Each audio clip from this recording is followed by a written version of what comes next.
the long-term psychological effect of bullying on individuals? Isa sa mga epekto ng bullying sa isang tao, especially pag physically, is wala kang ganang kumain. Mahirap nga is yung ayaw mo nang pumasok. Especially for me na naranasan ko talaga yung bullying nung elementary days ako. Minsan darating ka sa point na ayaw mo nang pumasok. Minsan ayaw mo na rin makihalubilo. Talagang doon ka lang sa sulok, doon ka lang talaga ilimik. How does bullying impact academic performance and social development?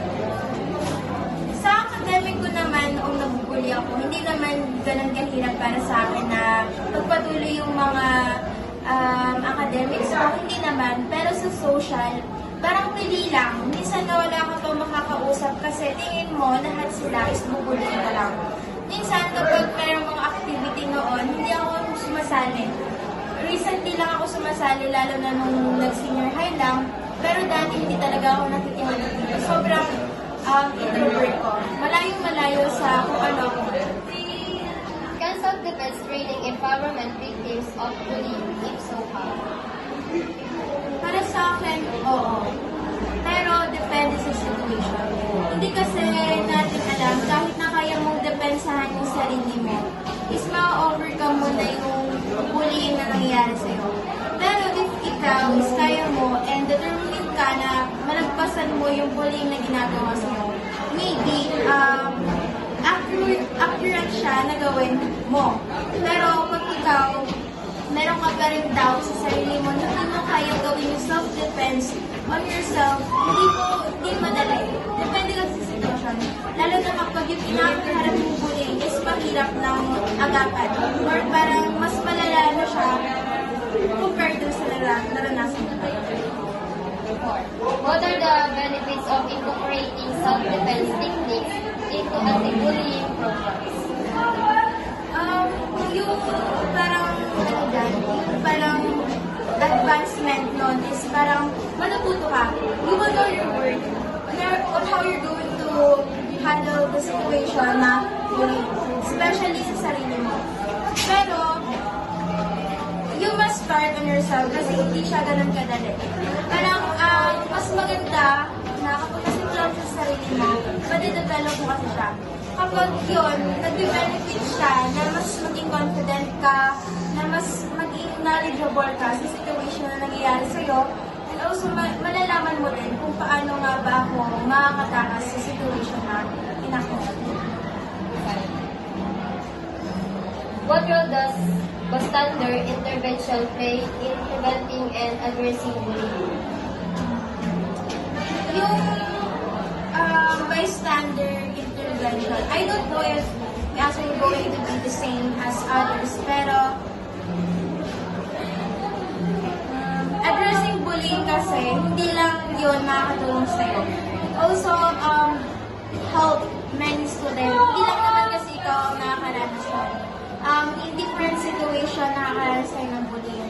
So if ikaw nanggagaling ka na sa situation na yun, and then you will help other people, other students on addressing their bullying situation, makaka-develop ka na as a unity para makatulong kayo. How does self-defense education contribute to creating a safer school environment? Madalas natin sinasabi na ang school ay pangalawang tahanan natin. Pero, hindi lahat yun is nararamdaman ng estudyante. So, addressing bullying experiences of others can make the school have an idea na, itong estudyante na ito, nakakaramis pala siya na ganyan. Ito pala, nabubuli pala siya. Ito pala mga tao to is nabubuli na mga estudyante nila. In that case, the school are going to have the environment na hindi toxic. Kasi na-address ng mga estudyante yung bullying na nangyayari sa kanila and then naaagapan. Yun kasi yung important things na kailangan natin na na-address yung parang equality sa lahat na pag mali ang ginagawa sa iyo ng tao na to, kailangan mo mag-speak out. And dapat yung kung kanino kang tao nag-speak out, tulungan ka din on how you're going to take a chance na baguhin yung sistema. Are there any legal intervention using substance abuse responsibly? Depende kasi yan. For example is, gusto mo mag-self-defense on the way na sasaktan mo din yun ng bully sa'yo. Technically, parang wala ka na rin pinagkaiba sa kanila. Pero, meron naman kasi mga way on how you going to do a self-defense on bullying. Hindi mo kailangan saktan yun ng bully sa'yo. Hindi mo kailangan sabihan ng mali yun ng bully sa'yo. Pwede mo silang kausapin, pwede mo silang isumbong. For those nakakatanda like guardian, teachers, sa mga principal, on that way, wala ka rin nagawang kasalanan sa kanila. Parang nakakaiwas ka sa kasalanan na magagawa mo sa kanila. Kasi, you have a communication with them in a good way. Hindi mo hinahalid sa ginagawa nila sa. What are some effective self-defense strategies for different types of bullying scenarios? Pag yung bullying kasi nangyayari na siya physically, parang sinasaktan ka na, doon siguro pwedeng depensahan mo yung sarili mo. Kasi in a way, nasasaktan mo na din sila para lang maka-anes sa situation. Pero kapag yung bullying is through words lang naman, mas maganda na just keep silence or just keep calm on the situation. And then, mas maganda na na-record mo na lang. Siguro, taking videos or audio na kung ano sinasabi nila sa'yo can help you to have an evidence. Para kapag ikaw ay nagsumbong sa mga principal or teachers mo, meron kang kuweba na eto tao na to or this group are doing some bullying to me or sa ibang estudyante. Kasi mahirap din kasi yung nagsusumbong ka na wala akong kuweba. Nangyari din sa akin nga na nagsusumbong ako, walang nakikinig kasi sinasabi nila it's just a joke. Parang biro-biroan lang. Pero kasi yung biro minsan, isa form of way na mauuwi na siya sa bullying. How can school and communities work together to promote self-defense skills among students? Siguro addressing bullying sa school, like magkakaroon ng program kasi na naka-allow daw na sumali lahat ng estudyante can help individuals or anyone na maintindihan nila kung ano mabing kahalagahan ng self-defense. Yung kaya mo ipagtanggol yung sarili mo sa situation na naiibig ka na. Or dun sa situation na kailangan mong takasan kasi nahihirapan ka na on the point na hindi na maganda yung mental and physical development. What are the cultural and societal barriers to implementing self-defense education in mainstream subjects?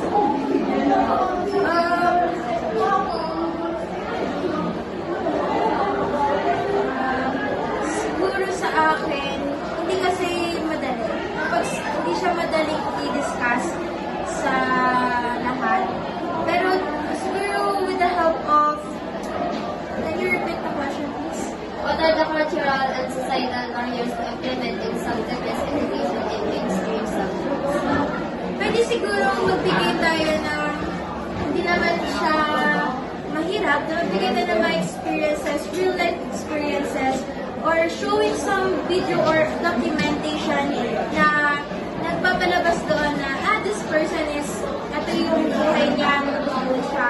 Kasi, having that video or that documentation can help those students na magkaroon ng idea na, ito rin yung nararanasan ko. Ito rin pala, nandito rin pala ang sitwasyon niya. Doon, mas magiging knowledgeable siya na may pag-asa pa akong mga tao sa dunia.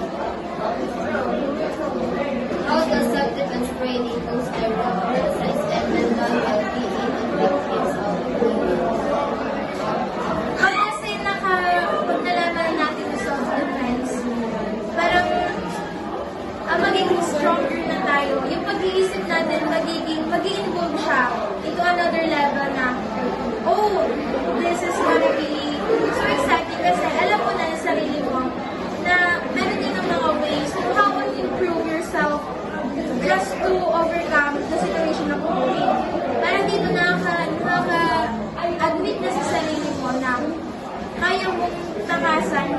dahil meron ka ng knowledge ng self-defense. Ang self-defense education help reduce instance of cyberbullying and harassment.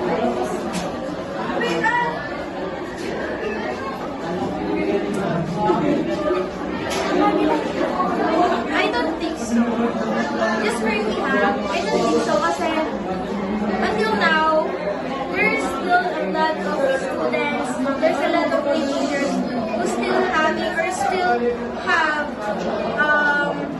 recent study or recent reports na nakakaranas pa rin ng cyberbullying and bullying sa school, sa social media. Kaya parang sa akin, hindi pa rin nakakatulong yung education. Hindi ko sinasabing sa lahat, pero sa mga iba. Kasi meron kasi estudyante or meron na kasi mga bata na hindi nag-aaral. So sila hindi nila naiintindihan yung implementation ng ginagawa nila kasi wala naman sila sa room. So ibig sabihin, hindi pa rin sila nag-i-involve na mag-reduce yung cyberbullying. And syempre, nasabi ko yun kasi marami pa rin talaga. Hindi pa rin nababawas. Parang every year nag-i-involve siya na meron ganitong situation, which is ang hirap niyang putulin or mahirap siyang alisin sa ito. What are the ethical considerations of teaching self-defense to children and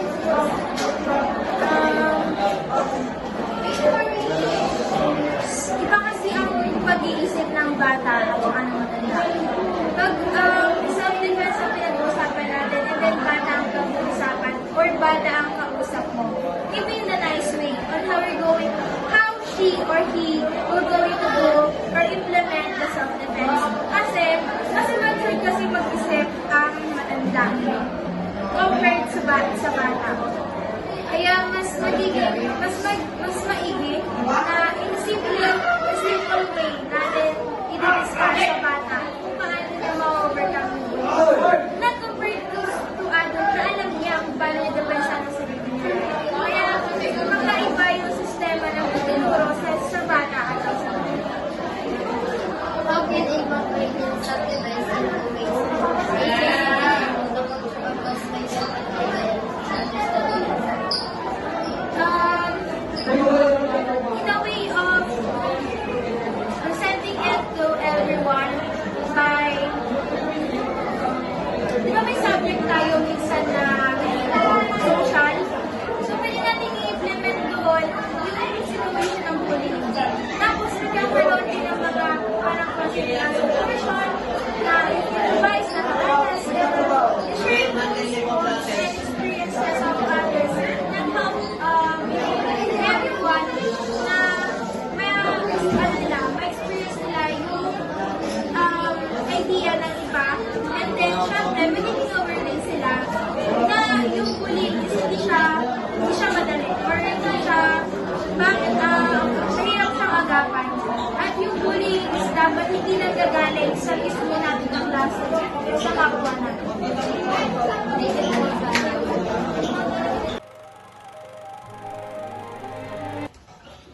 Oh, yun. Oh. Yes, number 2, paano nakaka-apekto ang bullying sa akademikong pagganap at pag-unlad ng lipunan? Ay ang pagbubuli pwedeng maganda ang kakalabasan kung ang bata ay titigas ang pangatwiran at saka ang pagkatao. Oh. Ang number 3, maaari bang bigyan ng kapangyarihan ng pagsasanay sa pagtanggol sa sarili ang mga biktima ng pambubuli kung gayon paano?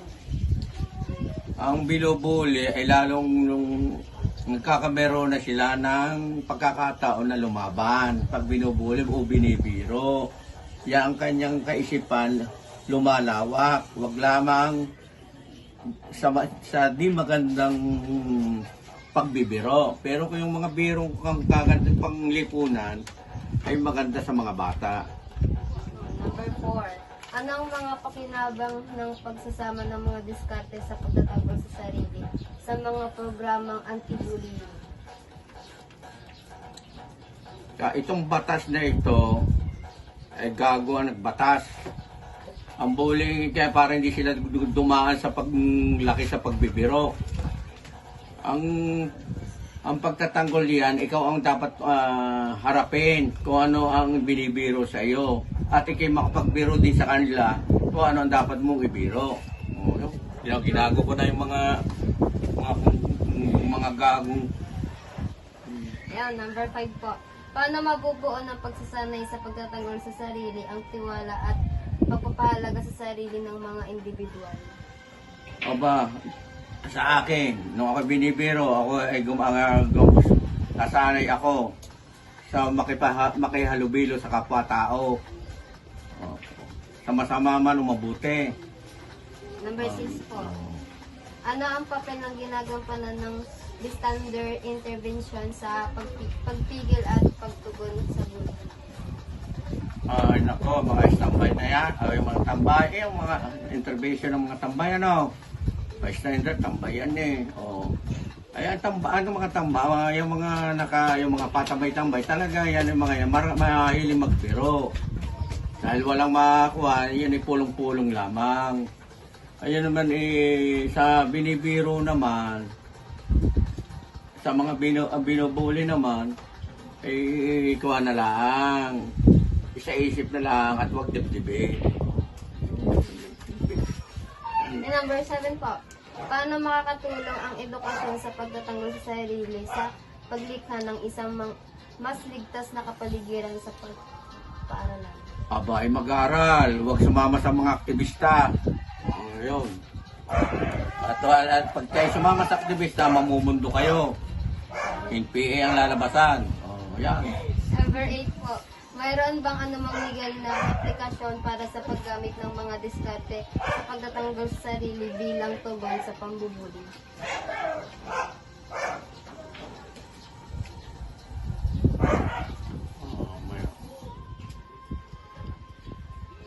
Ari sa legal na ay di ang legal. Pag binubuli, ay di maghabla. Pero kung totoo siya, dapat hindi sila maghabla. Harapin ang katotohanan na talaga sa mundo ay may biruan. Number 9 po. Ano ang ilang mabisang diskarte sa pagtatanggol sa sarili para sa iba't ibang uri ng mga senaryo ng pambubuli? Aba, makibuli ka rin. Magbuli ka rin. Yun lang ang sagot doon. Gaya naman talaga ang kalakaran sa buhay. Huwag ka magpape at hindi ka mape. Number 10 po. Paano matutulungan ang mga paaralan at komunidad upang itaguyod ang mga kasanayan sa pagtatanggol sa sarili sa mga kabataan? Aha. Aba, ay di mag-aral ng mabuti. Sumunod sa magulang. Huwag pumasok sa bisyo. Huwag pumasok sa mga aktivista, mga pupunta sa kung ano-anong samahan na hindi naman maganda o umatata. Po. Paano pinalalakas ng pagsasanay sa pagtatanggol sa sarili ang katatagan at kalinga ng isip sa mga biktima ng pambubuli?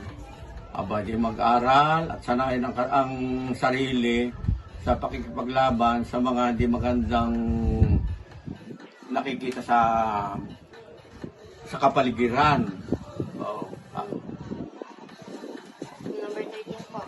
Makakatulong ba ang edukasyon sa pagtatanggol sa sarili na mabawasan ang mga pagkakataon ng Oo, makakatulong. Dahil naituturo ang tama at mali. Number 14 po. Ano ang mga ethical na pagsalang-alang sa pagtuturo ng pagtatanggol sa sarili sa mga bata at kabataan? Abay, tuturuan ng tama.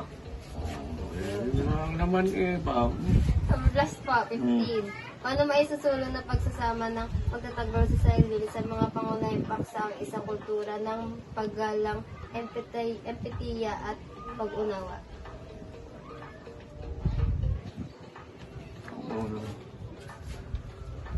Sa kultura ng paggalang. Aba, di mahalin ang ating kasarlindan, yung mga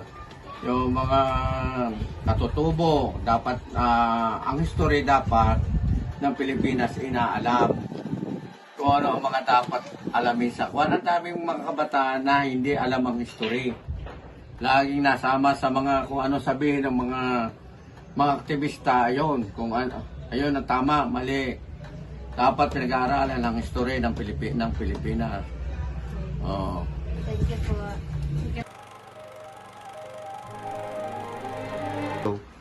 What are the long-term of psychological effects of bullying on individuals?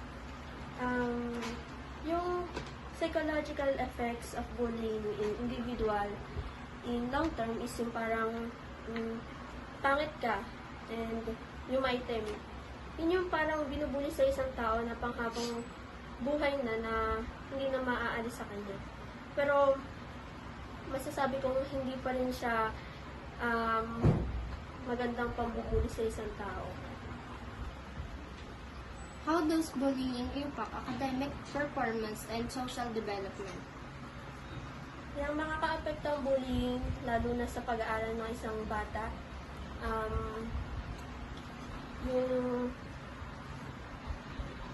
yung makaka-apekto sa kanya, like, hindi siya makakapag-aral na maayos pag may nabubuli sa kanya sa eskwelahan.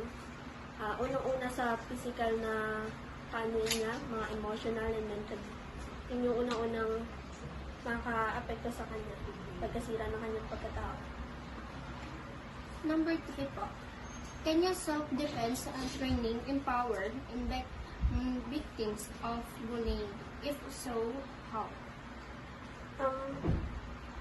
Maaari namang magkaroon ng self-defense na tulad ng hindi pagpansin, yung pinakamagandang way. Kasi sa physical, alam naman natin parang pangit yun kasi sa panahon ngayon, salita na lang. Like sa society, maraming mga taong judgmental. Number 4 naman po. What are the benefits of incorporating self-defense techniques into anti-bullying programs? Ang pakinabang ng pagsasama ng diskarte ng pagtatanggol at anti-bullying is napakaganda lalo na sa mga taong naapektuhan ng bullying. Isa ito sa pinakamagandang nakaramdam sa mga taong namamaliit sa kanila at nang mamaliit sa mga taong hindi naman dapat. Number 5 naman po. How can be self-defense training build in confidence and self-esteem in individual? Yung hindi pagpansin. Siyempre, iba naman ang pagpipisikal sa isang tao kaysa sa salita. Number 6 naman po. What role does in bystander interventions playing in preventing and addressing bullying? Yun yung cyberbullying through online at personal. Maaari silang mag-support na isang law kung saan mapagtatanggol ng mga napubuli. Number 7 po. How does self-defense education cooperate to creating the safe school environment? First of all, creating safer school environment is yung may security guard and yung mga local teacher na dapat may pansin pa rin sa mga estudyante may hindi nararamdamang maganda lalo na sa kapaligiran nila. Sa mga estudyante na hindi maganda yung pakay sa kapwa nila.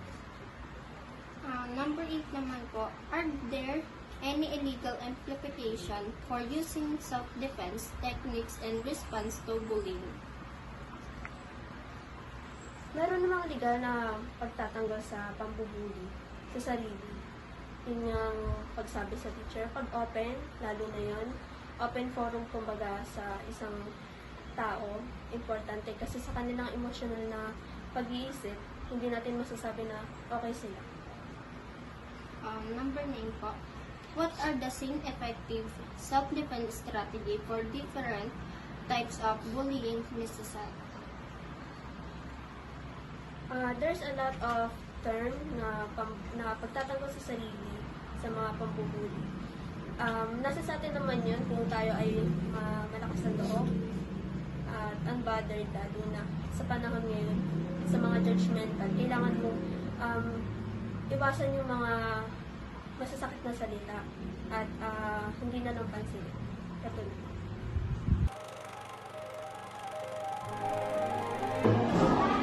Ano ang pamatagalang psychological na epekto ng pambubuli sa mga individual? Yung siguro yung mga kabataan na yung violence against women and children. Paano nakaka-apekto ang bullying sa akademikong pagganap at pag-unlad ng lipunan? Nakaka-apekto ito kapag ang isang tao nakakaranas ng pambubuli. Ay siguro kapag pang araw-araw nila, hirap silang makapag-focus para makaramdam nila lagi nila nakapalibot sa kanilang panganin. Yung siguro, hirap na silang makapag-focus sa mga araw-araw nila. Maaari bang bigyan ng kapangyarihan pagsasanay sa pagtatanggol sa sarili at biktima sa pambubuli? Kung gano'n, paano? Siguro, makatutulong ang pagsasanay siguro sa mga self-defense. Yung halimbawa na lang ng mga taekwondo, like that.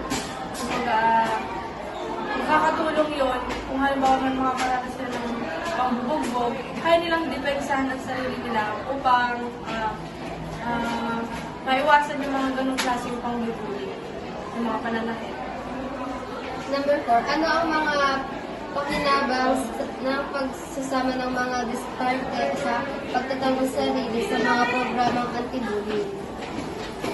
Makatulong yun kasi hindi lang pang-isahan ng mga maraming pambuli, kumbaga panglahatan. Kaya dapat nagsasagawa ng mga ganong self-defense para lahat ay matuto upang gawin yung kakayahan nila.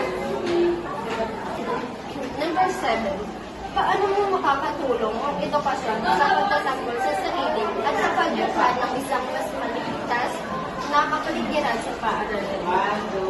Matutulong ang edukasyon sa pag-aaral upang sa isang araw ay magkaroon ng kaya matuto at kung paano nila malaman nila kung ano ang kahalagahan ng mayroong natututunan sa paaralan na pa-adapt nila pag ibinasa loob o sa labas sila ng paaralan. Number 8, mayroon bang anumang illegal na implikasyon para sa paggamit ng mga diskarte sa pagtanggol sa sarili bilang tugon sa pambubuli? Tingin ko ay walang anumang ang mahalaga dito ay kapag natutunan mo na kasi ang isang self-defense, napakahalaga dito upang makatulong tayo sa lahat ng mga pangangailangan natin sa ating sarili.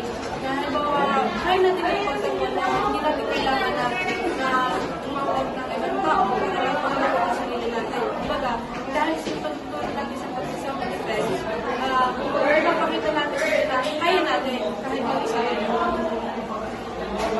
Number 9, ano ang ilang basehan at diskarte sa pagtatanggol sa sarili at para sa iba't ibang uri ng senaryo sa pambubuli? Kasi lang siguro dito yung mga physical na activity na bawa nakakaranas ka ng mga digalupag na nakakaranas ka nga ng pagbubugbog. So that means na pag binubugbog ka na, kaya mo nang depensahan yung sarili mo. Kaya mo na silang wakanan. Basta mas na kaya. Number 10, paano matutulungan ang mga paaralan at komunidad upang itaguyod ang mga kasanayan sa pagtatanggol sa sarili sa mga kabataan? Sa loob lang siguro ng paaralan, magagawa ng isang pagsasanay. Kung ito'y mapapangunahan, natutugan na ng isang paaralan ang pagtitigil ng pag-aaral upang sa loob ay pagsasanay ng pag-depensa sa sarili. Upang magkaroon ng yan sa mga kabataan na kakayahan nila. Number 11, ano yung hadlang na cultural at lipunan ng pagpapautupad ng edukasyon sa pagtanggol sa sarili at pangunahing paksa? Siguro ang nakakatulong dito ay kapag halimbawa kasi walang pangunguna sa ating paaralan na pagbagal ng mga ganitong bata. Doon siguro mahirap na ipagpatuloy ang pagsasanay para sa kabataan. Pag walang pangunguna. 12, paano pinapalakas ang pagsasanay sa pagtatanggol sa sarili ang katatagan at kagalingan ng isip sa mga biktima ng pambubulo?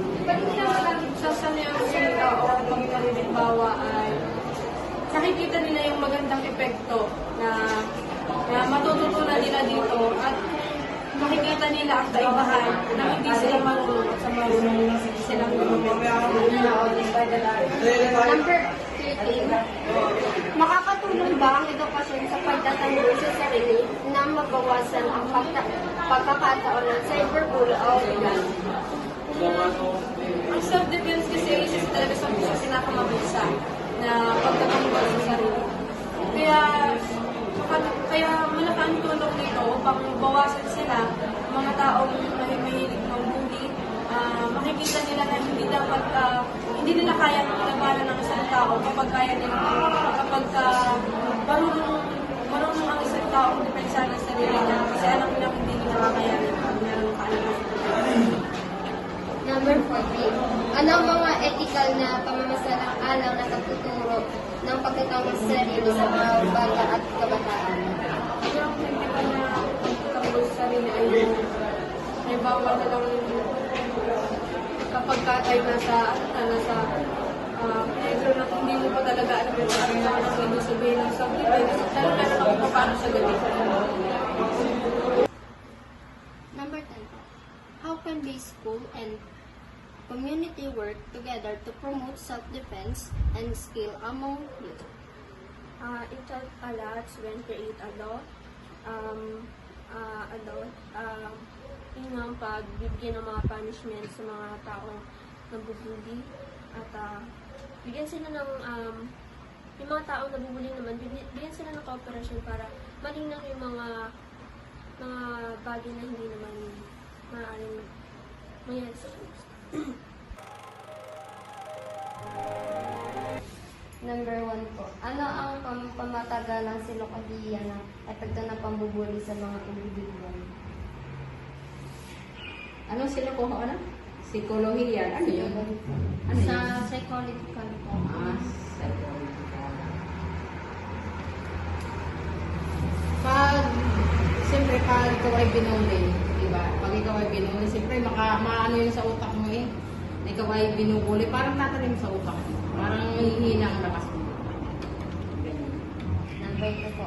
Number 3 po, maaari bang bigyan ng kapangyarihan ng pagsasanay sa pagtatanggol sa sarili ang mga biktima ng pambubuli? Kung gayon, Oo, dapat mo talaga. Saka bibigyan ng aksyon. Hindi pwedeng pababayaan ka. paano mabubuo ng pagsasanay sa pagtatanggol sa sarili ang tiwala at pagpapalaga sa sarili ng mga individual? Kailangan may tiwala ka sa sarili mo.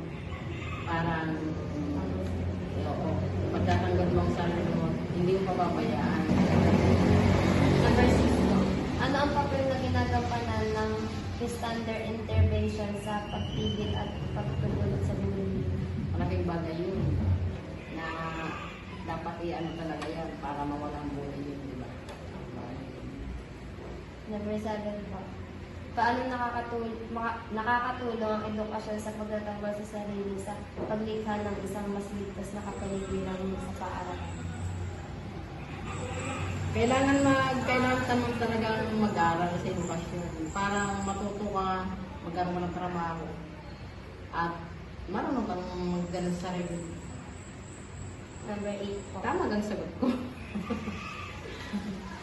8 po. Mayroon bang anumang legal na implikasyon para sa paggamit ng mga diskarte sa pagtatanggol sa sarili bilang tungo sa pambubuli? Meron. Kailangan marunong kang lumiskarte. Kasi pag hindi ka marunong lumiskarte, lalo kang ibubuli. Number 9 po. Ano ang pinamabisang diskarte sa pagtatanggol sa sarili para sa iba't ibang uri ng mga senaryo ng pambubuli?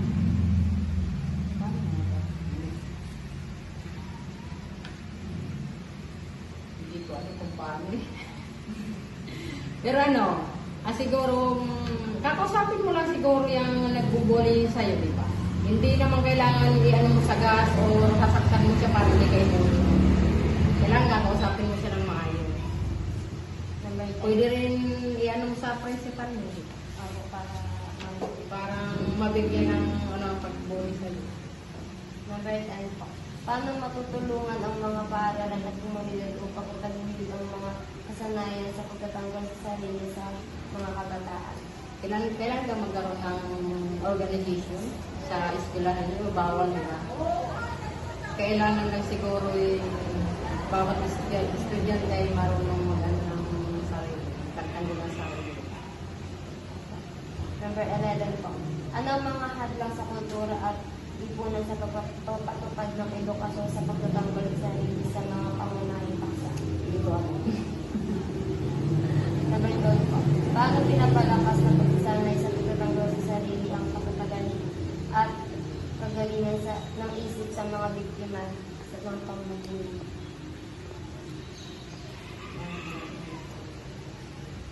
Kailangan makakal ka. Hindi ka susunod. Number At kaya ng pag-ano ng sarili. Paglaman. 13 po. Makakatulong ba ang edukasyon sa pagtatanggol sa sarili na mabawasan ng mga katapataan ng cyberbullying at panlilipan? Malaking bagay. Hindi ka nakapag-aral para may panagulong. Number 14 po. Tapos na ito. Ano ang mga illegal na pagsasaalang-alang sa pagtuturo ng pagtatanggol sa sarili sa mga kabataan? Hindi ko alam. 15 po. Hindi na ako. Paano may sulong ng pagsasama ng pagtatanggol sa sarili sa mga pangunahing paksa ang isang kultura ng paggalang, pagpipilya at pag-unawa? Hindi ko na alam yun. Sorry.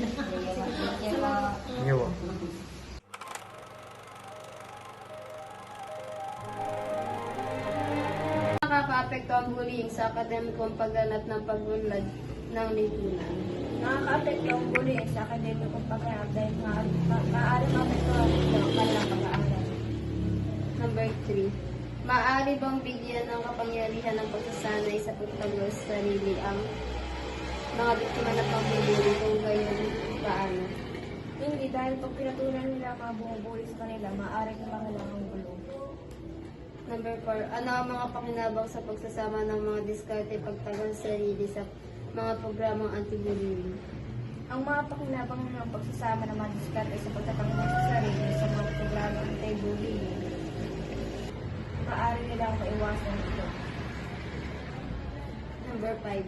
Paano mabubuo ang pagsasanay sa pagtatanggol sa sarili ang tiwala at pagpapalag sa sarili sa mga individual? Mabubuo ng pagsasanay sa pagtatanggol sa sarili at ang tiwala at pagpapalag sa sarili sa mga individual sa pamamagitan ng pag-iwas sila sa mga nambubuli.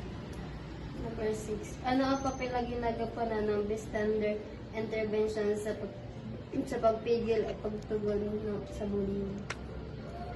Ang papel na ginagampanan ng bystander intervention sa pagpigil ng pagtugon sa bullying.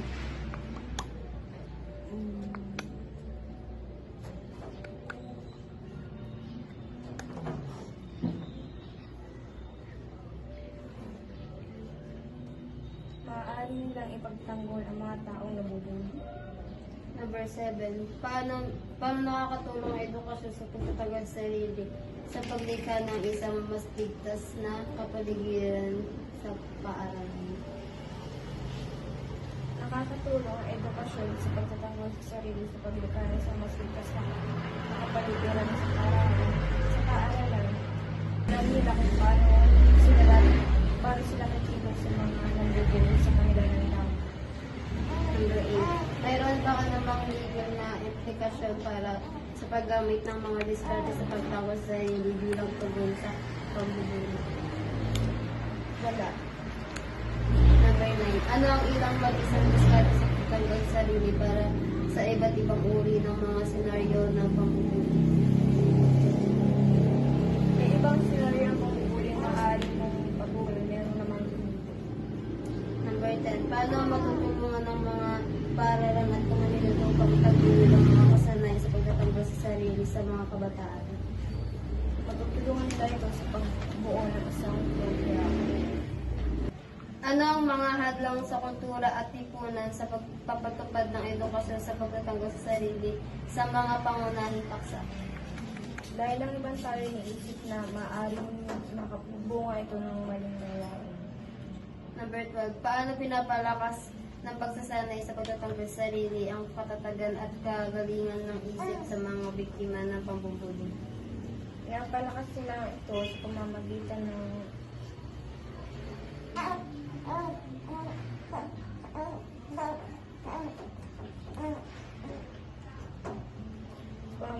pagturo ng dapat na gawin sa oras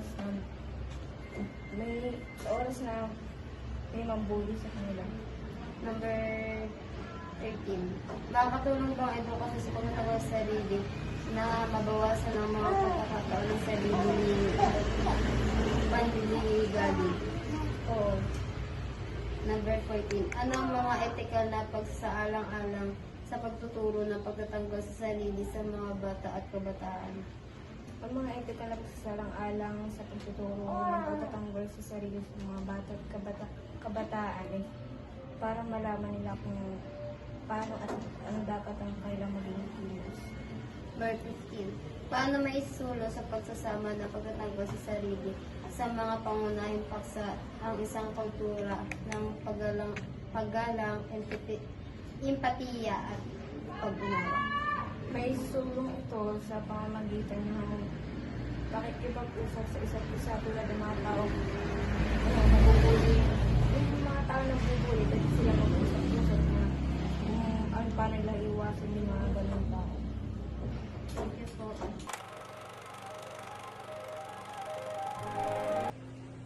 Ano ang pangmatagalang psikolohikal na epekto ng pambubuli sa mga individual? Tumatagal ito dahil nagkakameron sila ng depression at nagkakameron ng mental brain.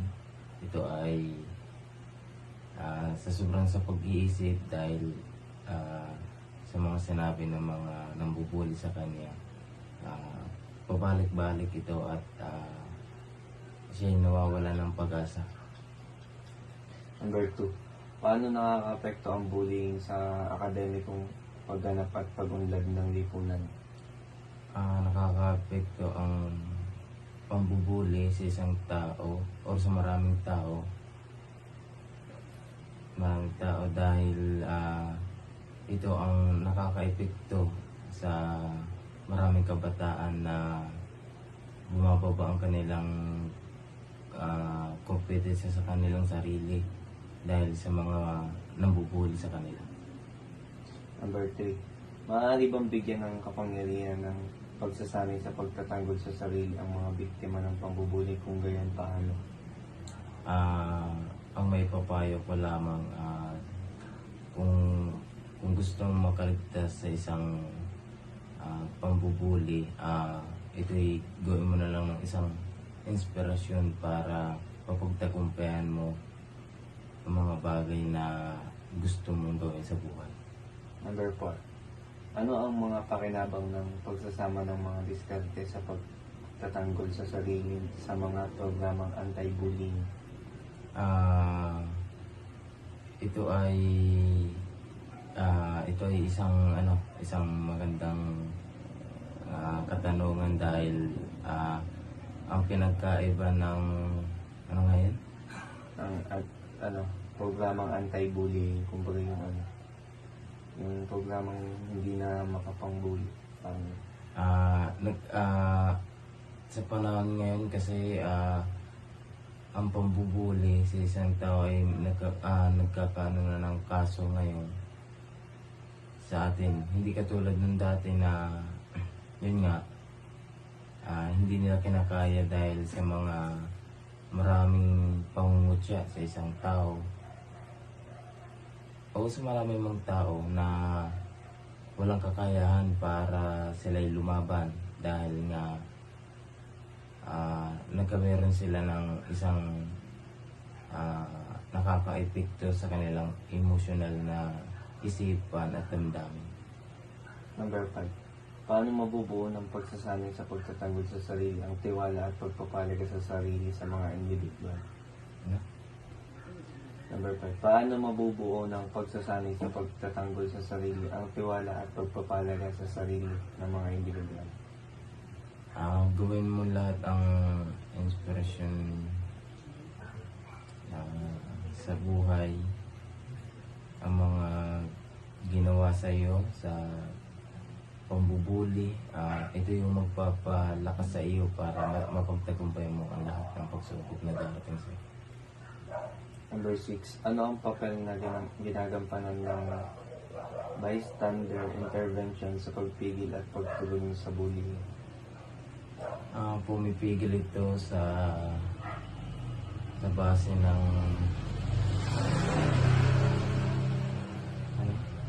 Ano ang papel na ginagampanan ng bystander intervention sa pagpigil at pagtugon sa bullying? ano yung celebration? Parang yung mga pumipigil sa mga pambubuli. Ano daw ang ano nun? Hindi, para sa Ginagampanan. para kasi sa akin ang pambubuli, kahit ano pang pagbabawal o paghihigpit nila, may mga tao pa rin na talagang nangungutya dahil sa iyong kalagayan, or may nakikita silang bagay na na hindi nila gusto, kaya binubuli. Number 7. Paano nakakatulong ang edukasyon sa pagtatanggol sa sarili sa paglikha ng isang mas ligtas na kapaligiran sa paaralan? Yan. Para sa akin, nakakatulong ang edukasyon sa pagpapatanggol ng kanilang sarili, dahil napakalawakang impormasyon para malaman mo lahat kung paano mo gagawin ang mga taktika na para sa iyong bayan. Number 8. Mayroon bang anumang legal na implikasyon para sa paggamit ng mga diskarte sa pagtatanggol sa sarili bilang tugon sa pambubuli? Para sa akin, ito ay yun na nga sinabi ko nga, na gawin mo lang na inspirasyon lahat ng pagsakripisyo mo sa ginawa sa iyo ng pambubuli, at ipakita sa kanila na hindi lang ito ang kaya kong gawin. Number 9. Ano ang ilang mabisang diskarte sa pagtatanggol sa sarili para sa iba't ibang uri ng mga senaryo ng pambubuli? Ano daw yung mga diskarte sa pagtatanggol sa sarili? Kung sa akin, ako'y binubuli, ang gagawin ko ay hindi na lang ako makikihalubilo sa kanila, or iiwas sa ganun, hindi ako masyadong magkameron ng depression, anxiety. Gagawin kong lakas para sa aking sarili. Number 10. Paano magtutulungan ang mga paaralan at komunidad upang itaguyod ang mga kasanayan sa pagtatanggol sa sarili sa mga kabataan? Paano daw makakatulong ang mga paaralan at komunidad sa kasanayan sa pagtatanggol sa sarili sa mga kabataan?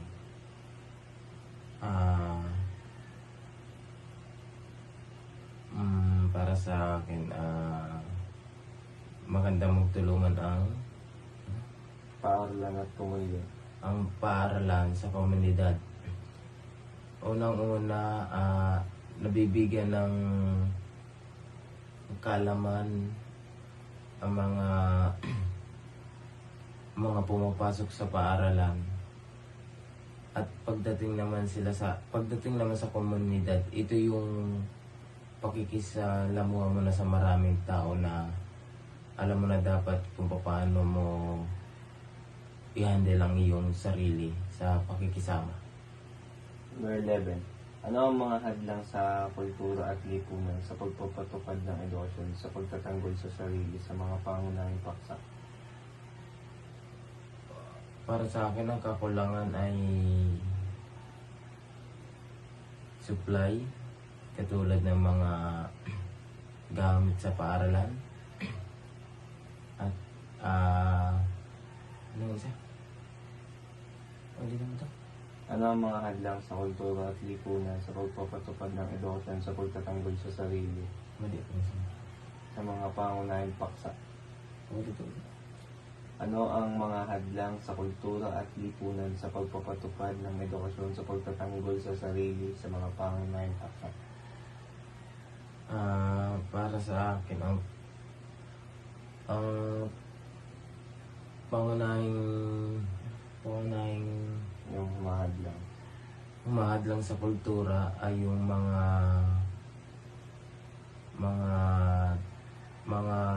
dayo na gusto nilang sakupin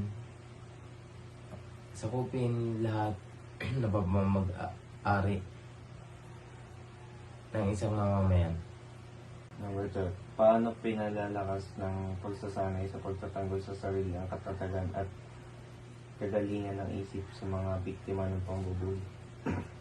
Isa sa mga pagtatanggol sa aking sarili ay ito sa akin man dumating sa aking sarili. Kaya kong ipagtanggol hindi man sa salita o sa bawi ng pambubuli, kundi ipapakita ko sa aking kakayanan para mapatunayan ko sa sarili ko na hindi lang ako ganito sa buhay ko. Ayun. Number 13. Makakatulong ba ang edukasyon sa pagtatanggol sa sarili na mabawasan ang mga pagkakaroon ng cyberbullying at panlililalig? Makakatulong. Mas napaka-importante ng edukasyon dahil dito mo kasi matutunan ang isang bagay na tungkol sa isang ulit ito. Makakatulong ba ang edukasyon sa pagtatanggol sa sarili na mabawasan ang mga pagkakaroon ng cyberbullying? Oo.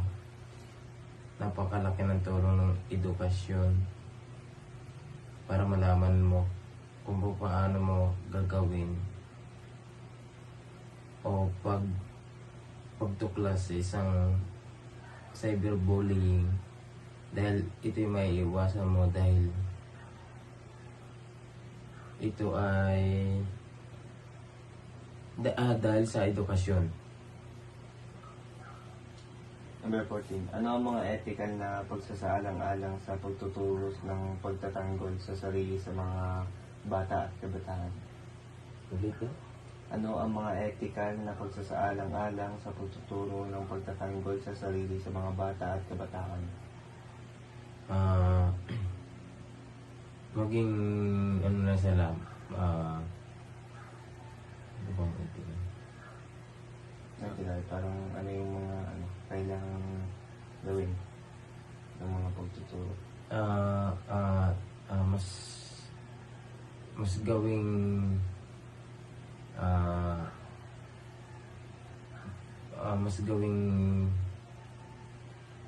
patnubayan ng mga kabataan sa ngayon dahil sa maraming taong nalalait. Ano daw yung mga kailangan nilang parang gawin? Ang dapat nilang gawin ay gawing lakas ang lahat ng bagay na dapat nilang gawin. Number 15. Hmm.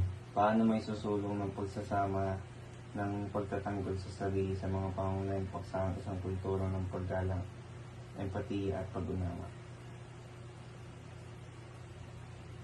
Para sa akin, pagtutulungan ba yan? Paano daw nila naisusulong yung mga pagsasama ng pagtatanggol sa sarili? Dahil sa